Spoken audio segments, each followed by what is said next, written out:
ఒక కొడుకేమో చదువుకుంటూ ఉద్యోగ ప్రయత్నాలు చేస్తూ ఉంటాడు. రెండో కొడుకేమో వ్యవసాయం చేస్తూ జీవితాన్ని గడుపుతూ ఉంటాడు.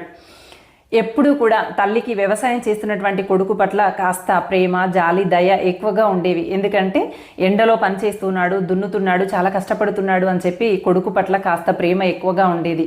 ఎవరైతే చిన్న కొడుకున్నాడో చదువు కోసం, ఉద్యోగం కోసం ప్రయత్నం చేస్తున్నటువంటి చిన్న కొడుకు పట్ల వాడు సుఖంగానే ఉంటున్నాడు కదా, నీడపట్టునే ఉంటున్నాడు కదా అనేటువంటి అభిప్రాయం ఆ తల్లికి ఉండేదన్నమాట.